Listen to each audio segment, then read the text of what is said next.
I would like to welcome you to our lecture today with Adalberto Müller. First, I will briefly introduce our speaker. Adalberto studied Romance languages and literatures at the University of Brasilia, specializing in French language and literature. After that, he did a master's degree in Brazilian literature at the University of Brazil. He also has a training in film production and in technology and design with digital video. Since 1994, he has been a research associate and later an assistant professor at various universities. Since 2009, he's an associate professor for literary theory and film studies at Universidade Federal Fluminense in Rio de Janeiro. Adalberto is also a member at large of the Emily Dickinson International Society. And he was a Gastwissenschaftler at the University in Münster in 2006, a visiting scholar at Yale University in 2013, and a visiting scholar at the University Lumière in Lyon. And he had been with us in Trier 2 years ago. And he had several grants I cannot mention now. His research areas are comparative studies in film and literature, intermediality, media theory, film studies, as well as modern and contemporary poetry, and the theory and practice of literary translation. And I would like to point out that he translated the complete poems of Emily Dickinson into Portuguese, and that he is also a writer of fiction and poetry.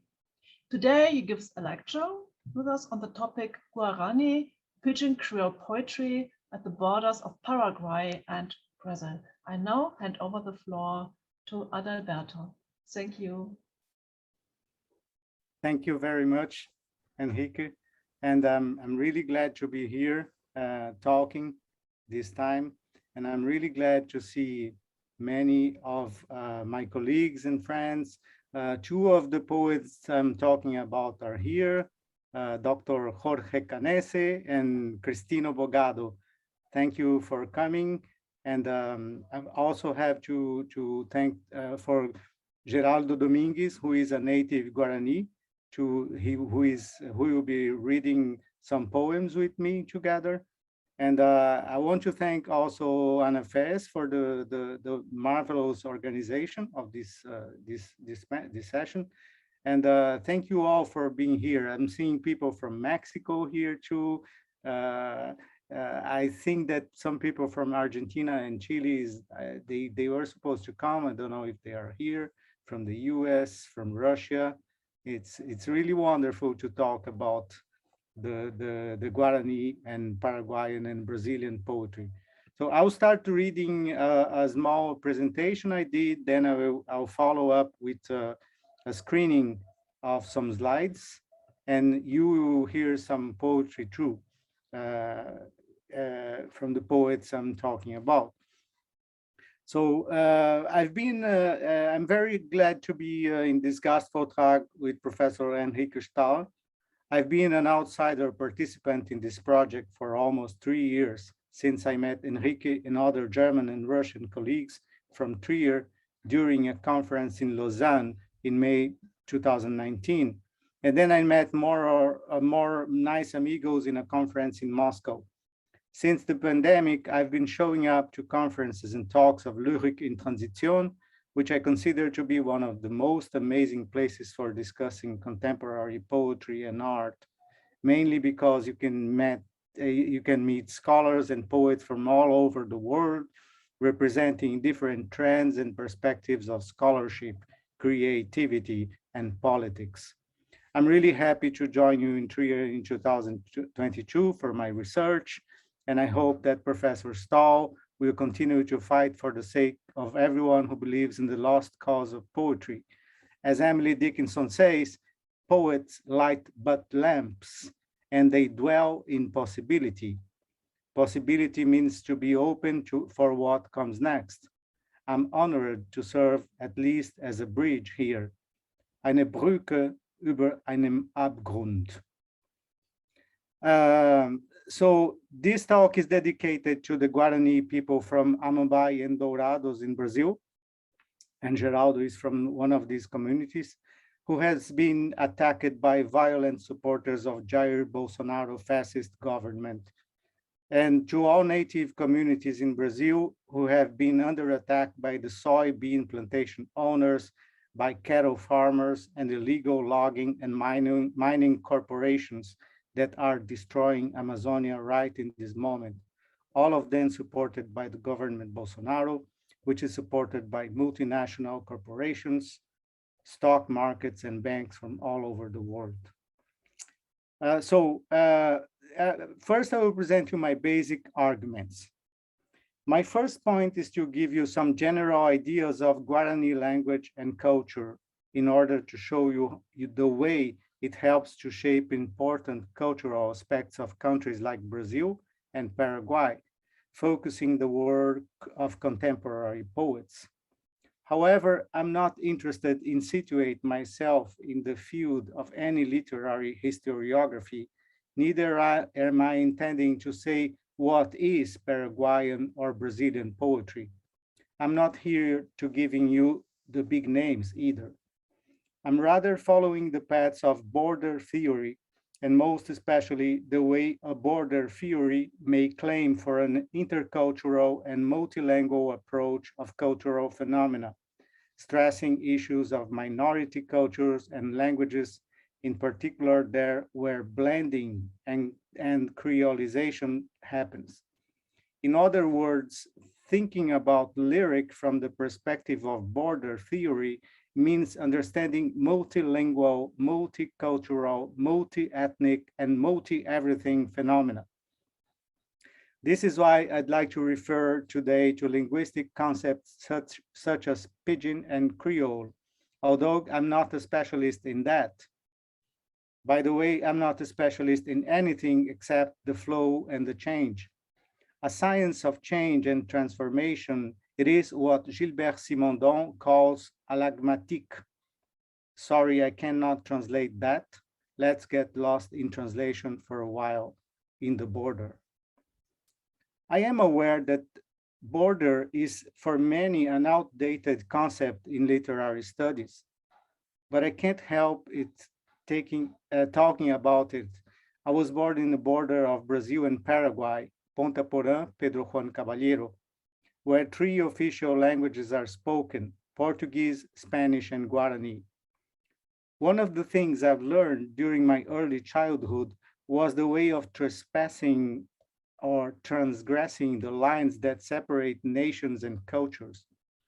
In a border where there are no seas to sail, where no river runs, and where no real barriers exist, the border is defined by what we call an imaginary line.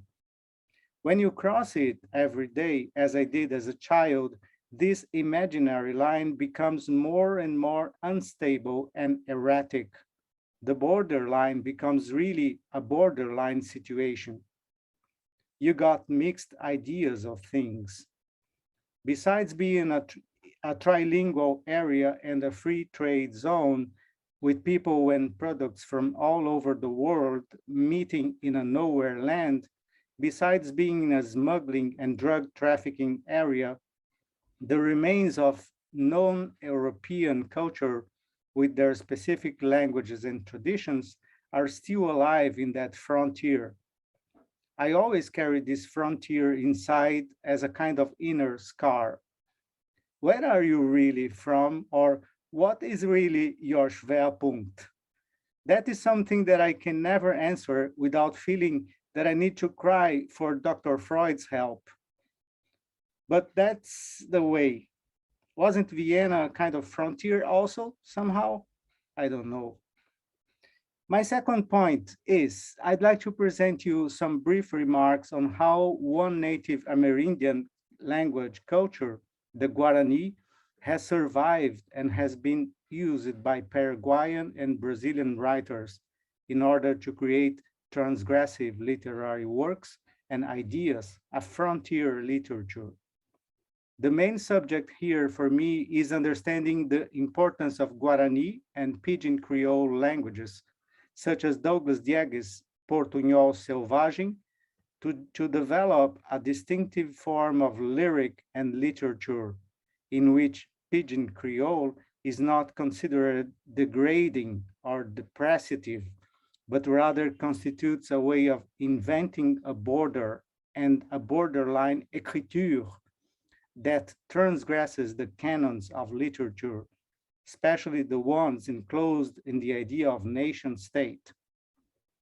In this sense, reading these frontier authors, such as Wilson Bueno, Jorge Canese, and Cristino Bogado, is a way of breaking bad against the ideas of identity and autonomy, especially in the way it fosters nationalism and supremacy today.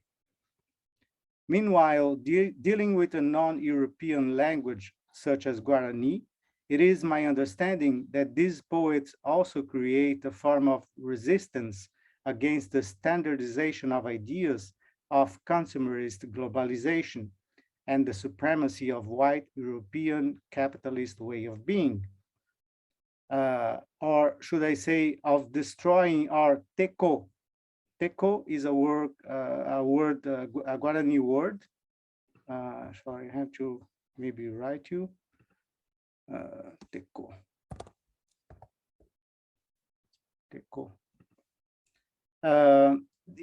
This is a way, so the European capitalist way is a way of being, American European, is a way of destroying our teco, a Guarani word for life as community.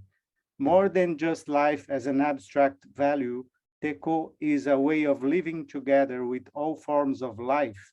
Teco is our way of relying in otherness and in other modes of existence, such as forests, animals, and rivers.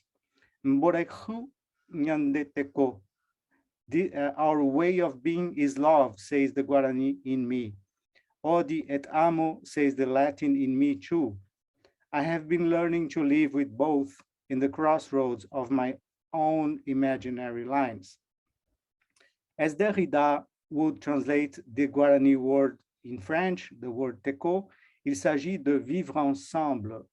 But this living together doesn't mean to wipe out the differences, neither to affirm the sole supremacy of identity. It means rather to enlarge the borders of identity and to disseminate imaginary lines everywhere, because it is easier to cross the imaginary than the real ones, you know. Being a native fronterizo, a borderman, that is a knower man of both sides, I prefer to believe in a Creole future rather than a future of border walls and border security. En el puro no hay futuro, says an old Spanish band called Jarabe de Palo. In the pure, there's no future. I know that normal people are always afraid of losing their identity. And I am aware of the importance of identity for many countries of post-Soviet area, for instance. And I'm also know the importance of identity for the claim of queer identities in the fight for civil rights. But if a Creole word is possible anytime in the future, I think we should taste it before having it. And it is a way better to taste it with the wine and bread of poetry, because what is poetry and what is fiction for if it doesn't help us crossing imaginary lines? That's where I begin. That's where I end up this prelude desafinado.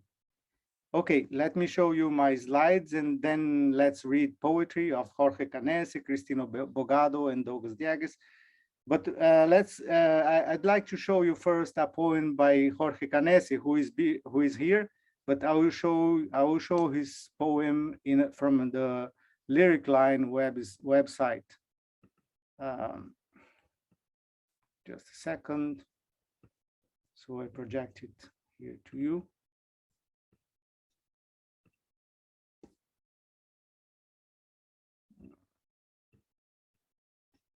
Okay. This is Jorge Canese. Ignopatrio. Epa. ¿De dónde carajo salió esto? Pardão, tancrecho, pardão. Paraguachos, tembolos, junidos. No nuestro brío nos fue reprimido. Ni curepas, ni chanquis, ni nada. Ni brazocas que churtan cagadas. Paraguayos, república o muerte. Nuestra muerte nos dio, oh, libertad. Ni opresoretes ni siervos calientan, donde reinan horror y corrupción. Bis.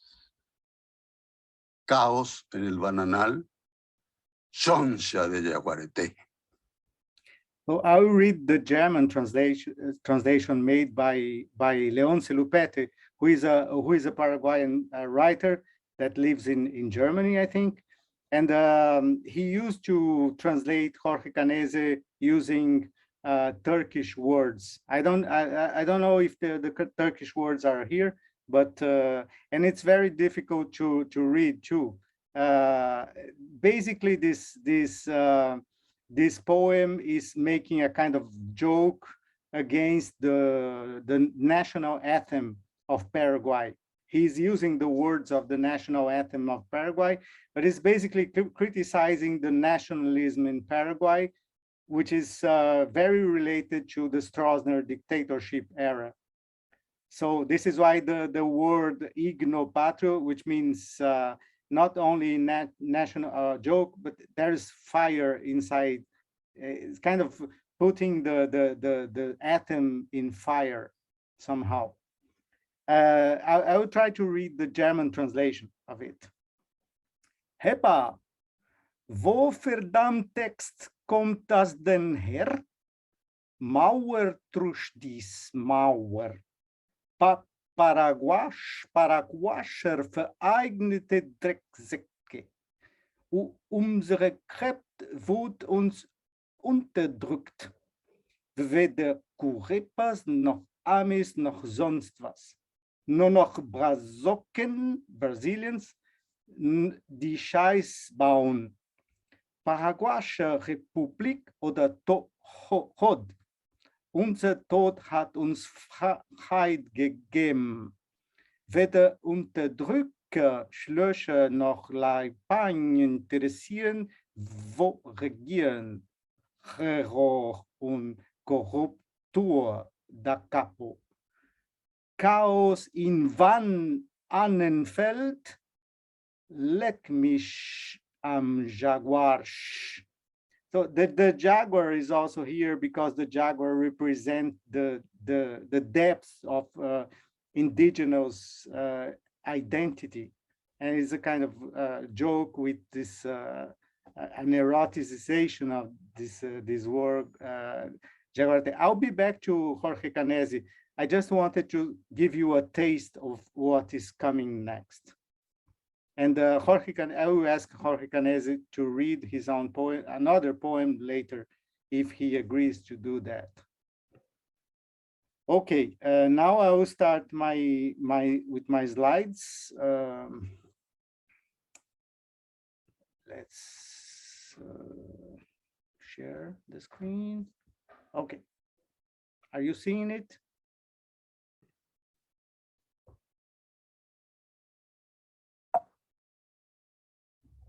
So this is where, are you seeing it okay? Okay.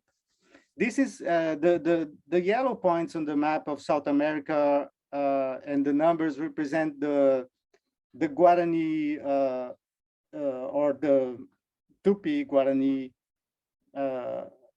more the Guarani communities in South America.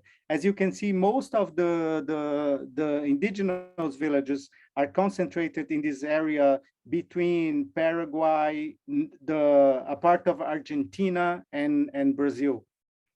And this is actually, this border is very important because this is where the Paraguay and the Paraná River meet.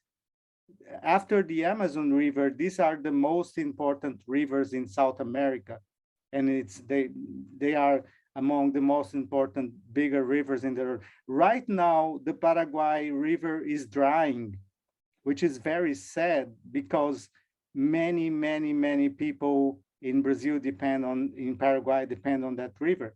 And it's drying because this government of Bolsonaro is burning down Amazonias. So when there is no rain in Amazonia, the rivers, the Paraguay and the Paraná rivers dry.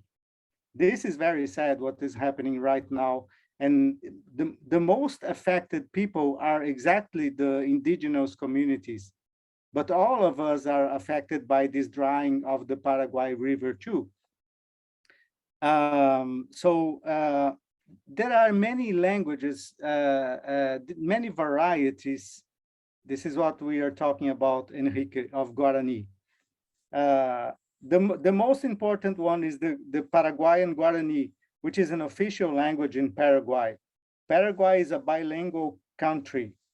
There are two official languages, and the Guarani and the Spanish or the Castilian are taught in schools, and they are all documents. It's a little bit like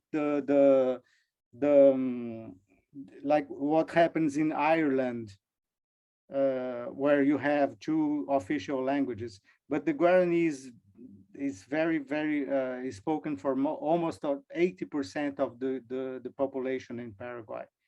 So the Guarani Avanhe is also a lexifier. As we will see, this concept is very important to understand the Creole languages.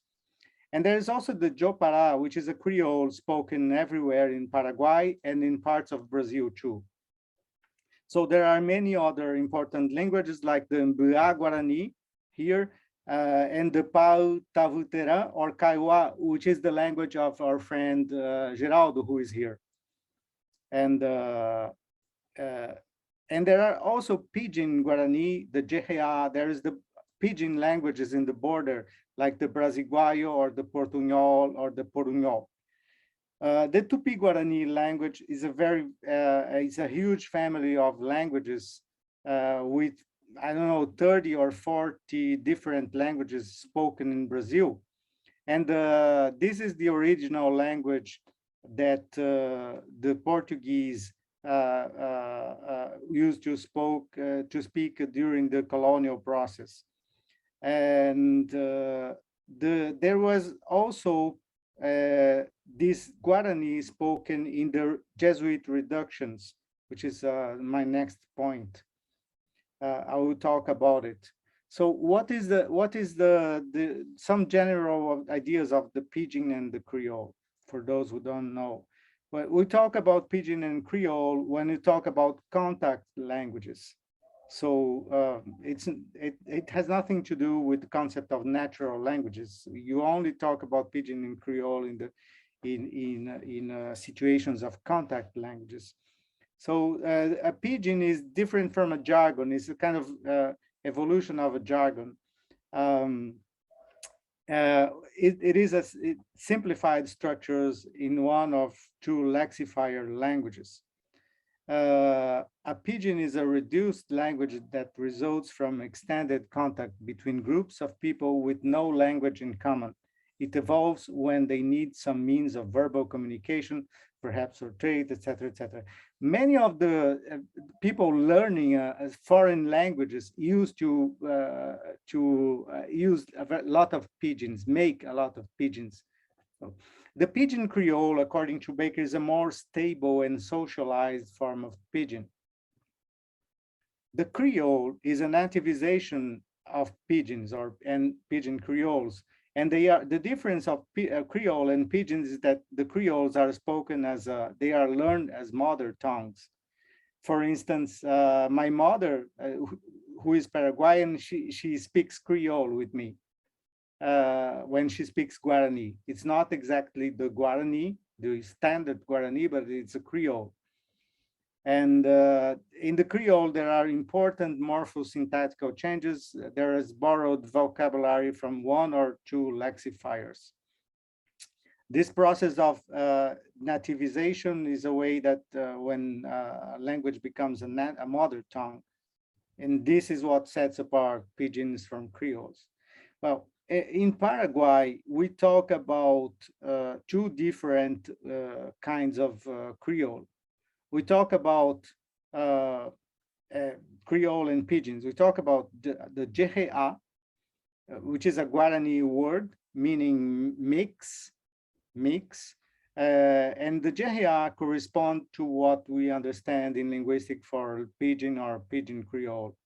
And there is also the Jopara, which is really the Creole, which is really the language spoken in Paraguay every day by Paraguayan, by native Paraguayans that speak both of the lexifiers. That means people that speak Guarani, that studied Guarani in the school, and that studied Spanish as a natural language, that learned Spanish, they also speak the Jopara, which is the Creole. But if you go to the streets in Paraguay, you will hear a lot of Creole. So in GHA, we say, for instance, "Che aha a comprar so en el mercado." I go buy meat in the market, in the supermarket. But this is actually a kind of fake Guarani. It's a kind of wrong Guarani, because we don't use the normal Guarani. Doesn't need the first person pronoun che, and because the pronoun is already expressed in the first letter here, a comprar or a jogua, which is the natural Guarani. So in Guarani, you will say it instead of this, ahata ajowa so o mercado pe, or ahata ajowa so o nyemuhape, which is a more correct form of Guarani. The Jopara, contrarily, is a kind of mix too, but it is a more accepted mix. It's a kind of more standard. It's a kind of, the mix became more standardized. Like you can find in a poet like Manuel Ortiz Guerrero, which is a very important poet is a kind of Pushkin for Paraguay. And he writes things like this: "Cu clavel potrisha ne poraiteva repuca vumuro, ne poraiteveva el alba potuguish esperanza mi."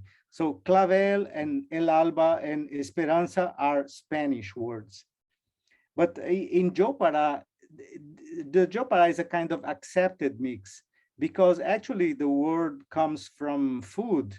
When you mix maize and beans, for instance, there are plates that are made in Paraguay. You make a good mix.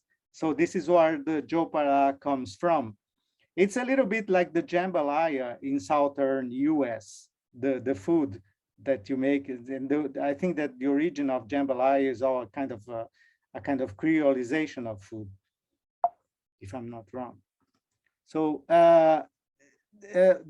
coming back to the history of Guarani, there is the importance of the Jesuits for the Guarani language. The Jesuits were in Brazil and Paraguay in South America, and they, during the period of the misiones, the reductions, they used the Guarani as a koine in the 17th century as a lexifier. That means they were dealing with several indigenous peoples, and they decided to use the Guarani, or a kind of Guarani, a more standardized Guarani as a koine, as a common language, as a lingua franca. So the Guarani is very important because the Jesuitical Guarani, they preserved native language, but it was bad because it was also a reduction of several languages and dialects into a koine. And it's the same thing of the misiones, the missions, the Jesuit reduction. Some people say that it was a first experience of communism in the early 17th century, but some people say that it was a kind of a Holocaust for many indigenous communities. So it's very ambiguous, the importance of Guarani. Graciela Chamorro, I don't know if she is here. She was supposed to come here. She wrote this beautiful book about the Guarani of the Jesuits, Decir el Cuerpo, a very important dictionary for the Jesuitic Guarani. The Paraguayan writers from the late 19th century used the Montoya, which is the dictionary we see here, the cover, the Montoya dictionary as a reference. Meanwhile, during the Jesuit presence in Paraguay and Brazil, many other Guarani languages subsisted, and Pigeon and Creoles were constantly created from native languages and Spanish. In Brazil, moving forward for Brazil in the 19th century, there was this trend called Indianismo, kind of nativism. It was a nationalist romantic trend, and the most important writers are the two ones here, Gonçalves Dias and José de Alencar. Gonçalves Dias lived in Germany, in Leipzig.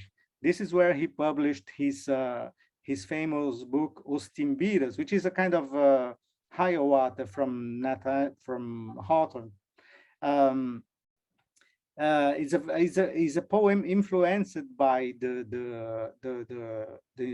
Tupinambás and the indigenous peoples of Brazil. And Gonçalves Dias was an exception in Brazil because he was indigenous from his origin, and he understood the Tupi language, and he even wrote a dictionary of Tupi.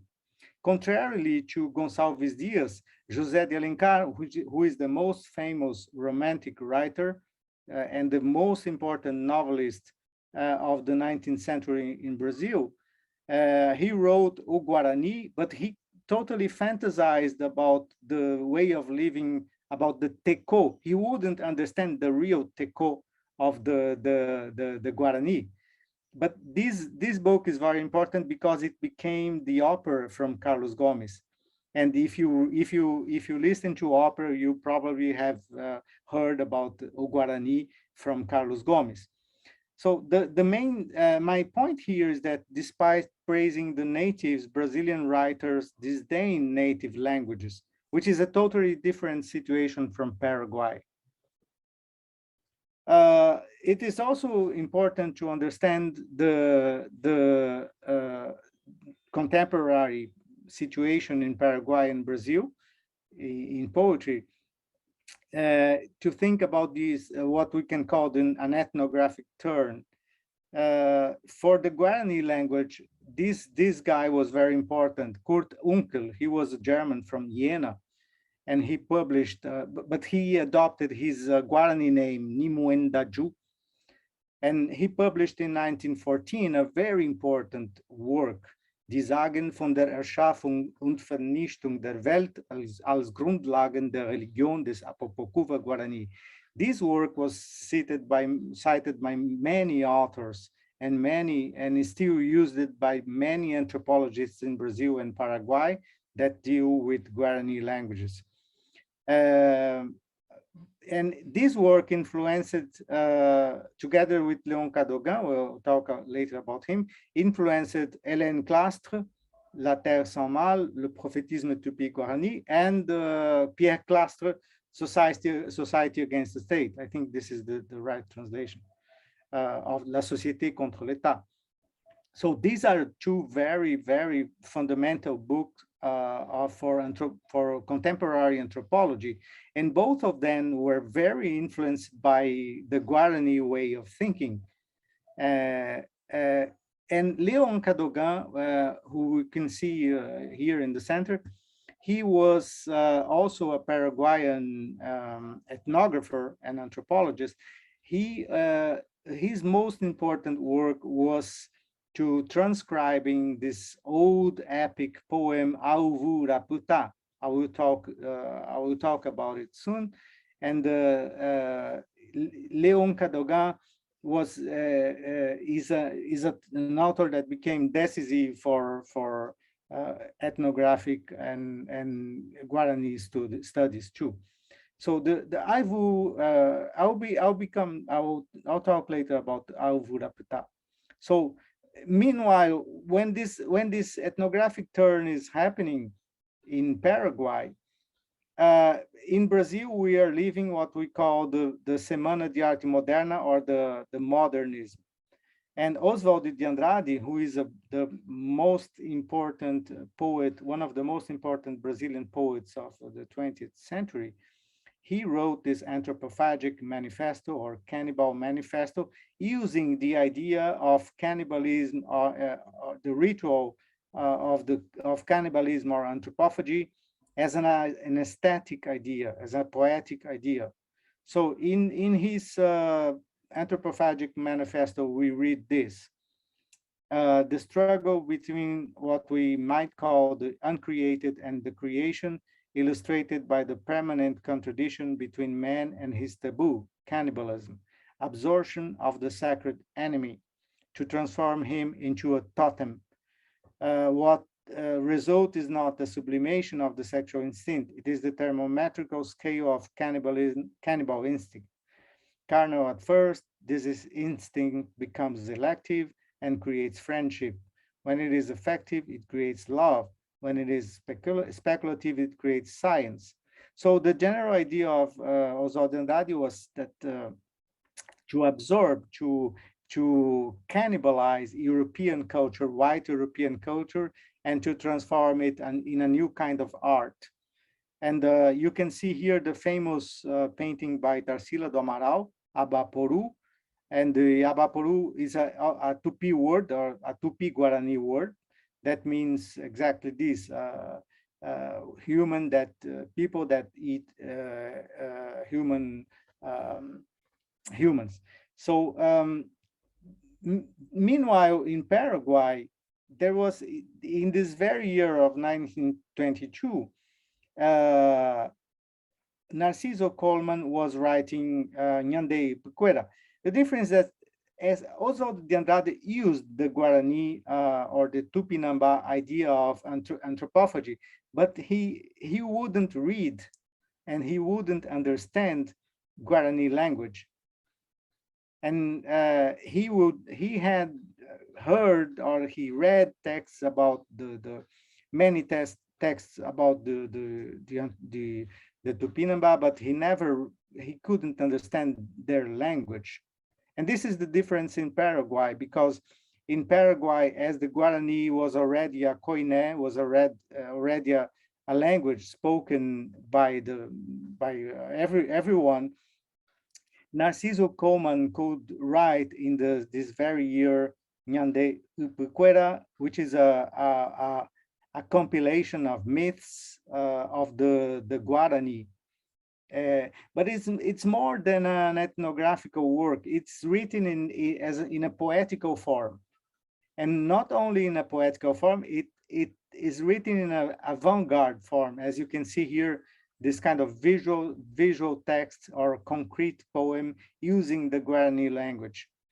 And another aspect of Narciso Coleman is that he was using the cosmogony of the Guarani people, but he will kind of fictionalize it, creating what we could call nowadays as a kind of a fictional anthropology.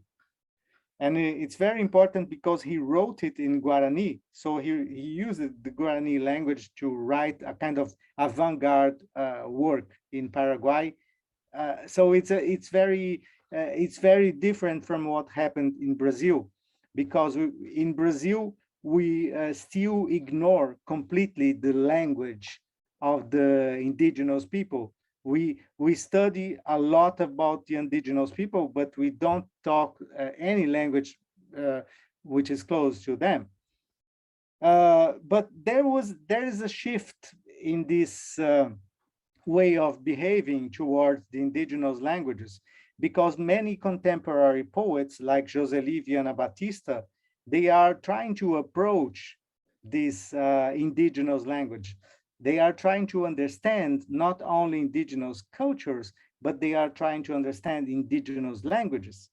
And this is why the publication of Ayvu Rapyta, the Brazilian translation of Ayvu Rapyta in 2012 by Josely Vianna Baptista is so important.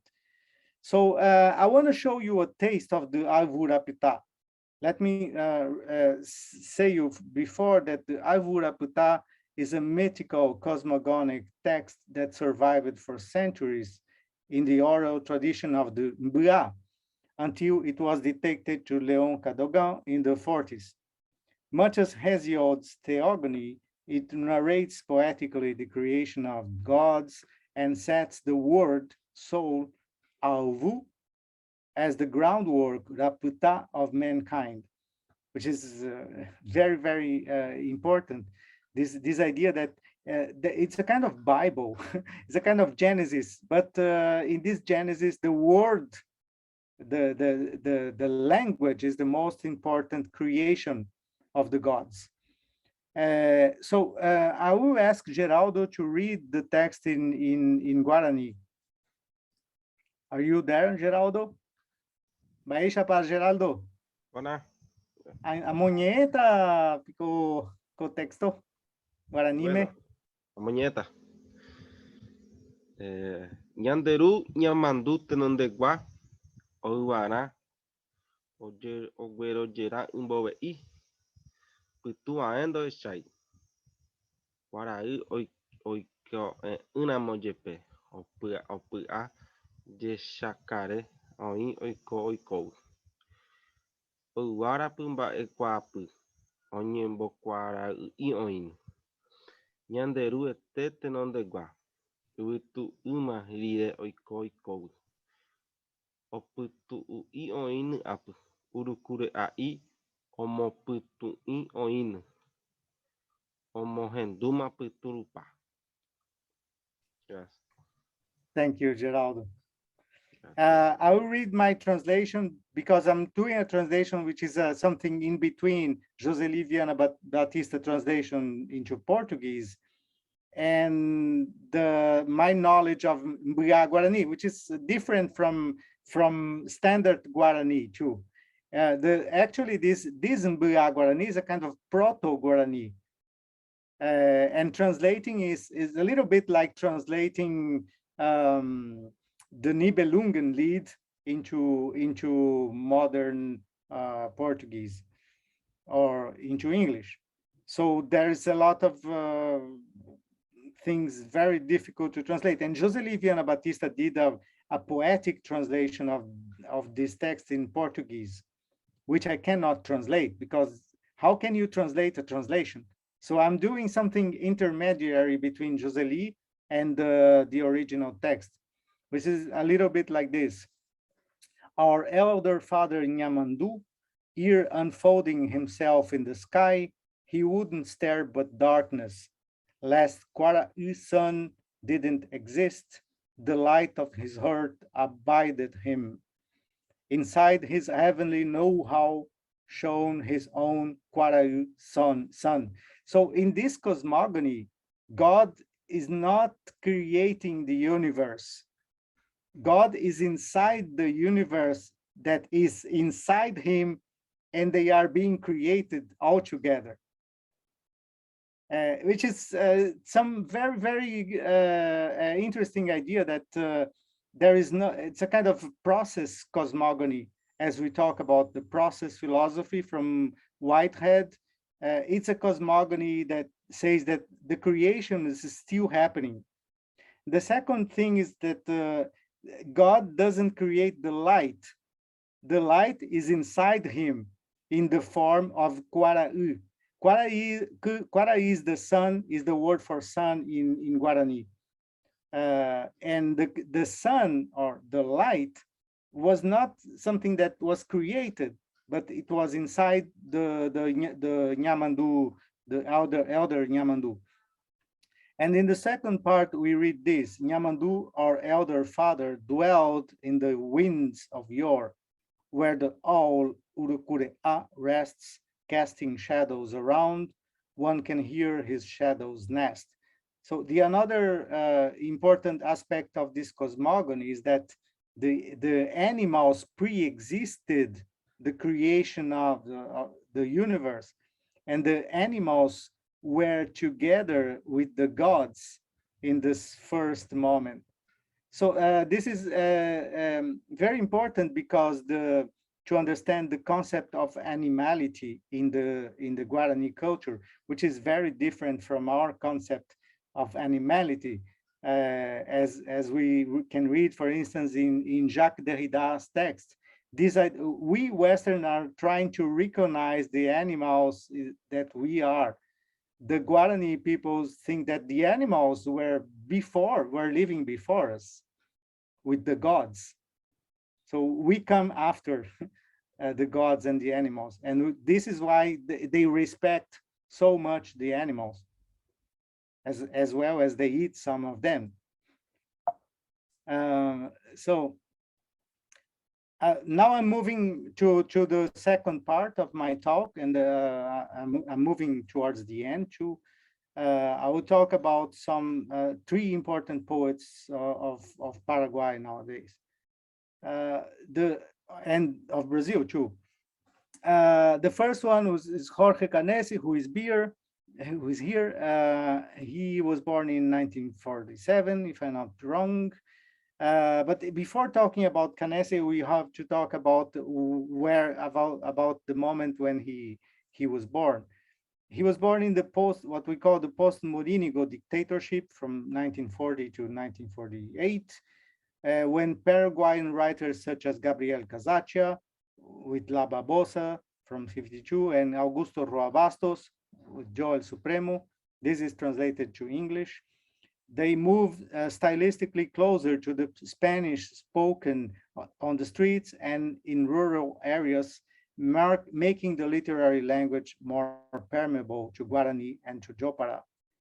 So Jorge Canese, when he publishes Paloma Blanca, Paloma Negra, this book here, the book was banned by under the Stroessner dictatorship, a long dictatorship, one of the longest and the cruelest dictatorship in South America. And he was tortured. He was put in prison. He was tortured. And I've sent you a poem in the handout.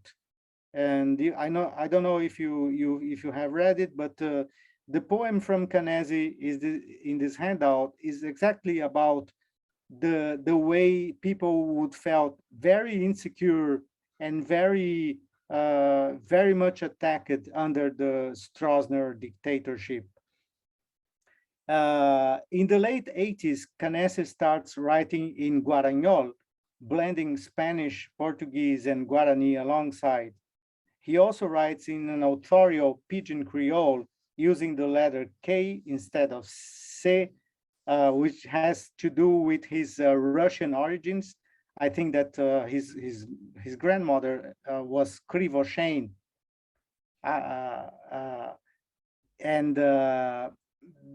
but also because he wants to change the grammar and the spelling of words, using cut-up techniques, metastasis, paronomasia, as well as mixing Jopara and Jehea.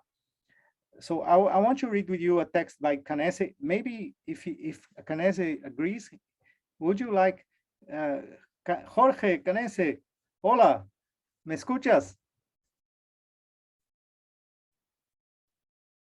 I don't know if he's still here, but I would ask him to read the original.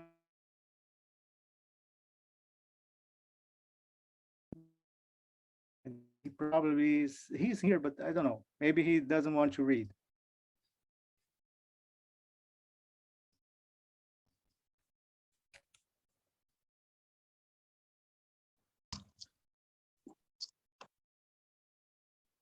No? Okay. I will read then. Maybe Cristino, ¿me escuchas? ¿Quieres leer el texto de Canese? Sí, ¿qué tal? Wow. Gracias. Difícil. Voy a probar. Yo hice una versión, me acuerdo. Dale. Bueno. Escribir mal. No se trata de escribir mal. Isso cualquier pode. No se trata de escribir feio. Também isso pode casi qualquer. No se trata de escribir lindo. Eso chiqui polle cualquier goludo pelurdo. Si truta de no criwir, luego non existo. De escribir para no decir que no escribimos por escribir. Solo para romper las boilas, solo para meterlas, para sacarlas, para no meter qué, para no sacar nunca. Horror a las entelequias, clarísimo, como agua y lluvia. Aguije, thank you.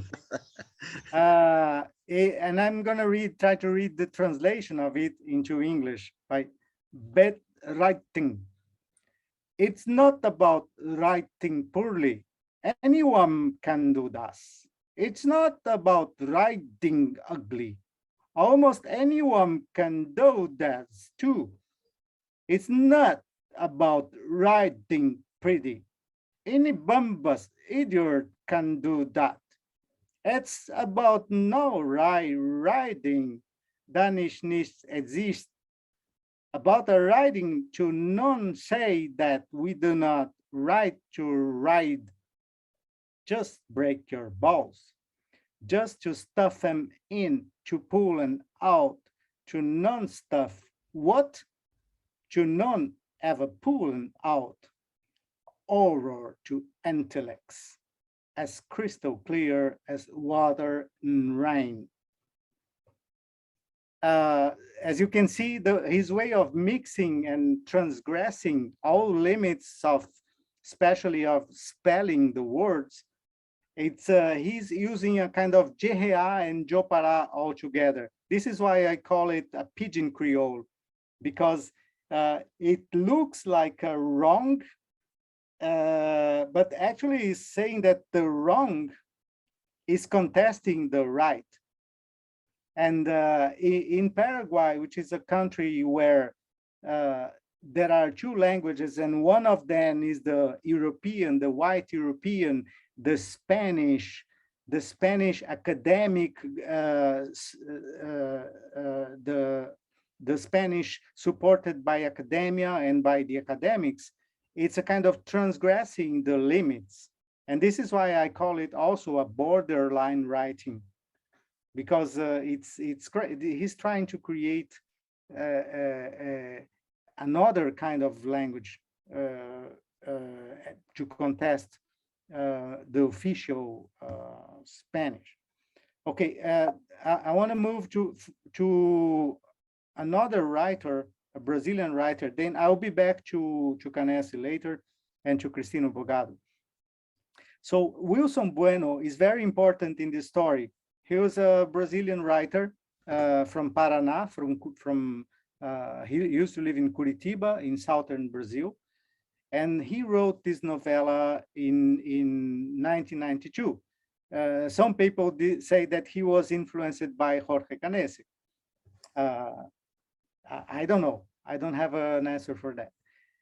But Paraguayan Sea is a lyric novella narrated by a decadent old queer person trying to explain the reasons of the death of an old lover who was financially supporting her in a beach town in southern Brazil, while trying to justify that she didn't murder the old man, who might be an allegory of Stroessner, the dictator. She confesses her crazy incestual passion for a very attractive boy.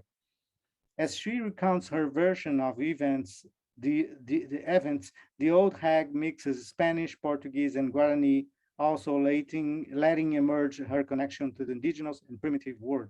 So I will read you now an excerpt from Mar Paraguayo, but I have to tell you first that in this scene, she is weaving a tissue, and the word for weaving and for tissue in Guarani is Ñandu. Ñandu is also the word for spider. Sorry, Ñandu tea. Ñande Țiπți, the word here, Ñande Țiπți. Ñandu is also is a word for cobweb, for the web, and the word for spider. But this very word is also the word for feeling. So this text is a text about the text, about she's thinking, but she's also writing, but she's writing in Guarani. So I will read this excerpt so you can have an idea. But I'm reading the translation into franglais, a very wonderful translation done by a Canadian translator, Erin Moore. And you have an idea about what it is in Portuguese, Guarani, and Spanish. I hope so. Here I sit, Ñandu, to inflect in the coquetry of my Ñande Țiπți renderings. Ñande Țiπți Michin, smallest tea flower that persists with the needle barely for the excruciating patience of a few hours. In these sutures, salt clocks that keep themselves smeared with the fluctuating couleur du coucher du soleil that play themselves out in les automnes de maintenant. Here, Ñandu, an opacity of feeling, je m'assois, assis, Ñandu. My cancerish word is s'asseoir, me voir, Ñandu. Winter more than autumn, panic autumn, Ñandu. What is the secret of identité entre these two things absolument distinct, spiders and scorpions? Yes, the scorpions of the heart, Ñandu, a light, they hit you, vous frappe with all they've got. The Ñandu bateau mortally occurring will survive it, even ostrich, naked, Ñandu Guaçu. The Ñandu Guaçu, or Ñandu is also ostrich. So it's a very polysemic word. Like in Guarani language, the polysemy is intense. The whole Guarani language is very, very polysemic. So words can mean everything, because probably is another way of thinking of not compartmenting so much the polysemy and the meaning of the words. Probably, I don't know. So this word is a kind of transformation of this word and the polysemy of this word in the text of Wilson Bueno. Fileté in the song, Ñandu, Ñande Țiπți, web, the crochet contorting from one stitch to the next, corolla, ramification of hair and ligne, slow announcing the fleur of flower most florid, most Michin, Ñande Țiπți Michin, almost invisible, miraculum, simulacrum, Ñandu, mirror of God, Ñandu, a thousand, à vrai dire, solitaire, Ñande Țiπți, the needle as a dark desire for blood and death, the ode each second ticking odor, the boy. How can they be so green? Hovu, boy, hovu, these eyes of the boy with their myriad green flecks creating their pigmentation. Hovu, hovu, hovu, my despair was greater than the cyclical nuit of the beach of Guaratuba, where I hear myself meur, dolly face, like a passenger at sea, la mer, Paraná, Ñande Țiπți. So this text gives you only a general feeling that my own students in Brazil it's not easy even for a Brazilian to read Wilson Bueno. And I think that is not easy to a Paraguayan reader too, because it's not easy to move to this border situation and to this border situation of language, because you get lost. You don't know in which language you were any longer. But this is exactly what I'm trying to say, that this Pigeon Creole poetry wants to move you toward a border situation, because this is where you can really experiment or experience what is the otherness, the radical otherness. And it is also a kind of translation. So the last two poets I'm talking about, and they will talk about them too. I don't know if Douglas Diegues is here, but I invited him. Cristino Bogado is here. Both of them were born in the late 60s, and they are very active in, Cristino Bogado lives in Asunción. Douglas Diegues lives in the border of Brazil and Paraguay. And in the border of Brazil and Paraguay, in this small town, Ponta Porã, and Pedro Juan Caballero, he tries to create very innovative ways of editing poetry too. He worked with what we call the cartoneiras, so the chapbooks made in a very artisanal way. And he's an editor of important poets, including he's a co-editor of the Ñande Țiπ Cuéra with Cristino Bogado. So Douglas Diegues writes in a language that he invented, which he called Portunhol Selvagem. And Cristino Bogado used to talk about the Porunhol too. Both of them are very close in this way of dealing with Pigeon Creole language. So Douglas Diegues says, cada uno tiene su literatura oficiale y el Portunhol Selvagem es una literatura non oficial que pode ser situada temporariamente nesse lugar ninguno, entre ambos lados de las fronteras. Each state has its official literature, and while Portunhol is an unofficial literature, which can be situated temporarily in that nowhere place between both sides of the borders.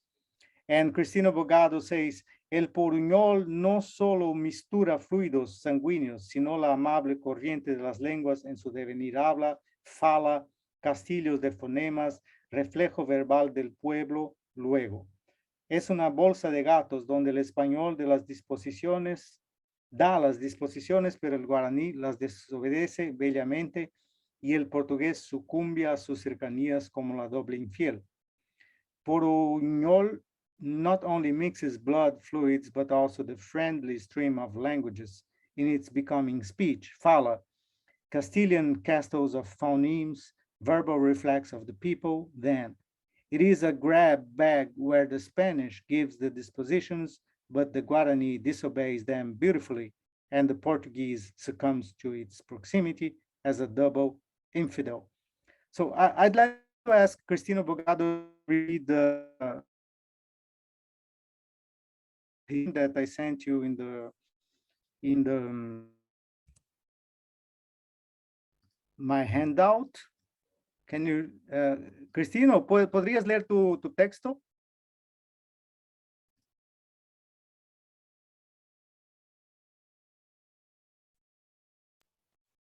Espera un instantito que voy a proyectarlo. O mejor lo lees así, que la gente escuche. ¿Vos me vas a proyectar ahí el texto o busco yo en mi archivos? Bueno, te voy a proyectar. Un instante. Aquí lo proyecto.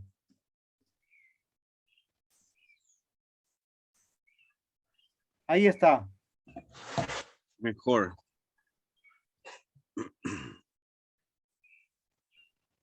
¿Empiezo? Sí, por favor.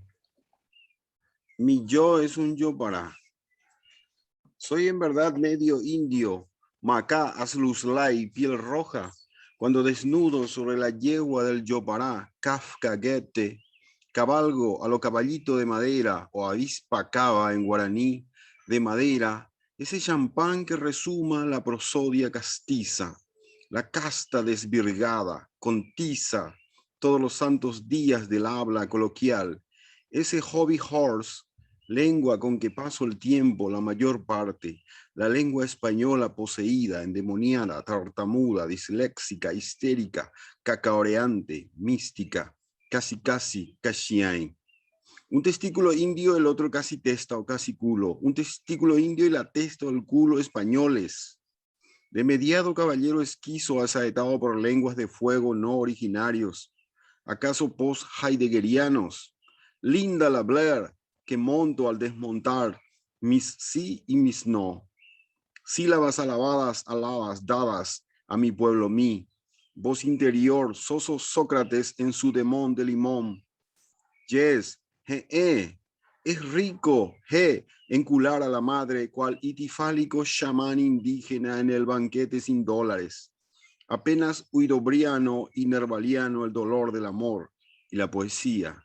Mi yo es un yo parade española balbuceante y guaraní guarango. Una mancha colorida, un mix nutritivo, un chillido de chillida, un astillazo de estados anarcos. Mi yo es un yo pará de locro y poroto, translaticios, posticianos postizos. Es una mancha pará en la piel de la española y su lengua lectoleprosa, una prosa divorada de os. Es un río Paraná de flujos no deseantes ni pulsionales. Es una comida verbal, una oración gastronómica, un reloj de gases y espíritus, gaga, gagaku, basado en apenas nada, malágrima mau, malarmé. Aguille, gracias. I will try to Vos. read now my translation. It's very difficult to translate because the title plays with the similarity of the word jo and the beginning of jo para, which is, as we have seen, the word for Creole. It's a kind of saying also my identity is Creole somehow, and it's not easy to translate that. There is also, you will see words in Guarani and in English too, and I italicized these words so you can many of them have the immediate translation after the word. So my jo is a jopara. In fact, I'm half native Maka Ashuslai, red skin naked, riding the mare of Jopara, Kafka, Goethe. I ride a Spanish donkey or cava wasp in Guarani, wooden horse, this champagne that oozes a chaste prosody, the flowered chastity.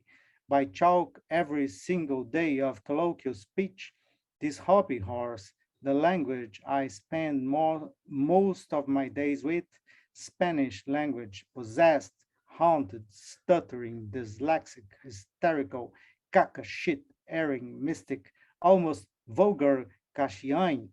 One Indian testicle to the other forehead, almost S. One Indian testicle and the forehead or the S, Spaniards. The mean gentleman exquiso, pierced by a non-aboriginal fire arrow languages, eventually post-Heideggerian ones. Fair Linda Blair that I mount while demounting my yes and my no's, my hyphenated, hypographed syllables, my people, me, inner voice, so Socrates in its lime on daemon.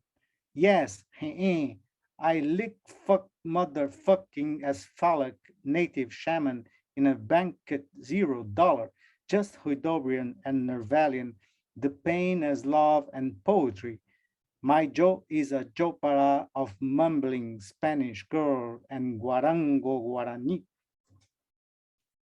A colored stain, a nourishing mix, one chili of Chile, one chip of anarch states. My jo is a jopara made of translated locro and poroto, post-Titian fiction. It's a para marbled stain in the Spaniard girl's skin and her lacto-leprous tongue, a prose filled with douse. It's a Paraná river of non-desiring and no potional flows. It's a verbal food and a gastronomic sentence, a clock of gases and spirits, gaga, gaga, ku hot, based upon just nothing, just malar may. The locro and poroto here are two kinds of jopara plates in South America, and they are very, very well appreciated in Bolivia and Argentina and in Paraguay too. The word para here means also a kind of adorn, a kind of a kind of color too. The way that of combining different color, as in the coral snake. The coral snake is a para also. It's a kind of pattern of colors. So and as you see here, it's a kind of manifesto of the Jopara language. In other ways, a kind of manifesto of the mixing, is a kind of manifesto of of a kind of border and borderline literature in the same time. And the last, I don't know if Douglas Diegues is here. Probably not.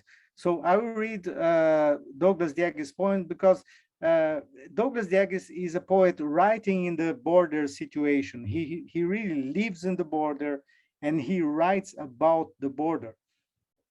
And in Brazil, he's very, very well read and very well appreciated. But it's not easy to translate him. I think it's more difficult to translate him than Cristino Bogado, because the way that he mixes Portuguese and Spanish, and sometimes Guarani, is a way much more only small changes in some spelling of the words. And I think that the translator is trying to give some sense of what's going on in his poetry, but it's very difficult to translate. I will read the translation directly, so you can maybe feel what is this mixing he is doing in his poetry.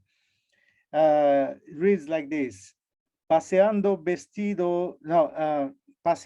dressed in a breeze por la tarde, full of crisis.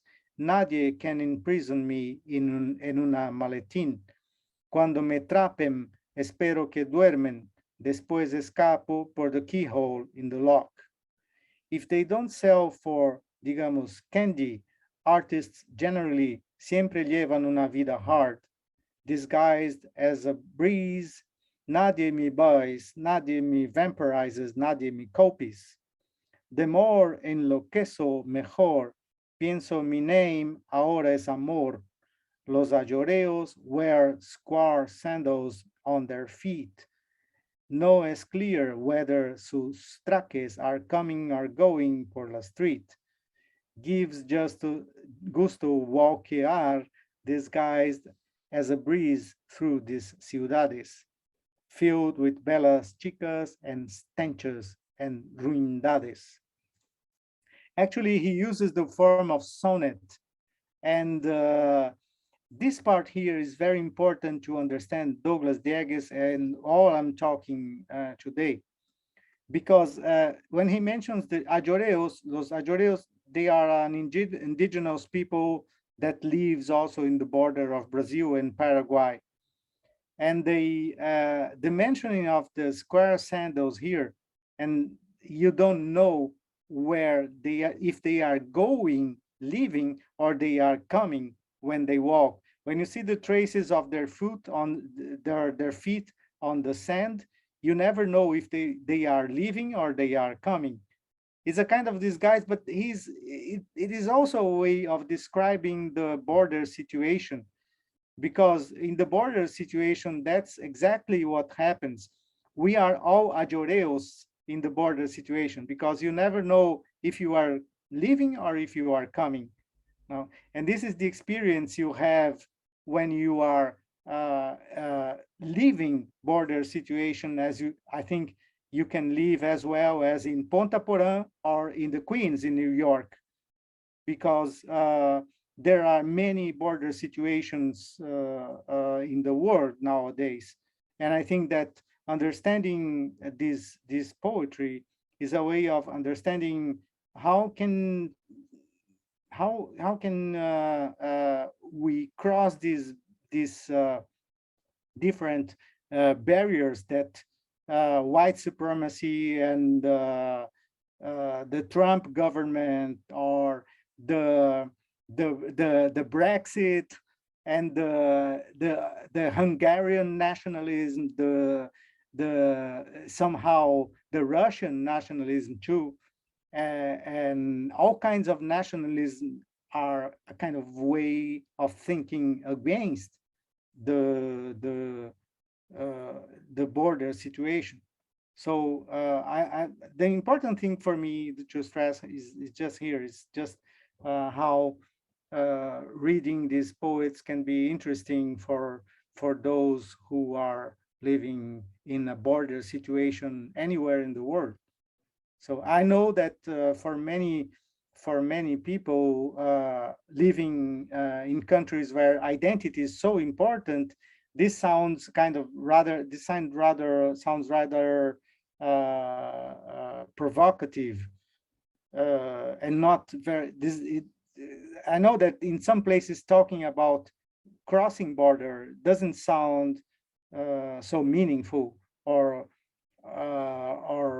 maybe in some places talking about creolization is a way of denying the importance of identity. But I think that in other situations, for instance, in the border of Mexico and US, talking about creolization and Creole poetry is a way of understanding what's going on exactly in between, and how can we help people that are living border situation even when they crossed already the borders. And I think that this situation is a very common situation anywhere in the world. So this is, in my other point is, important point here is trying to, this is a more Brazilian question, because in Brazil, we never recognized our indigenous languages. So we admire the indigenous cultures. We use the indigenous ideas in our literature. We sacralize, we see the indigenous peoples as a kind of sacred people, but we never delve into their languages. And I think that the Paraguay situation is an unique and very important experience, even for Brazilians, who, instead of admiring Paraguay, used to, Paraguay is a kind of a bad example for many Brazilians. And I think that the root of this way of acting toward Paraguay, it's in Brazil at least, is a way of denying our own Creole identity and denying our deep Guarani language that we don't recognize. So this was the general idea of my talk. I don't know if it provokes you to think about it, or if you disagree with it, or anything. Thank you very much, Adalberto. This is amazing and very interesting. Let's open up the discussion now. Who would like to ask Adalberto a question? Lucy?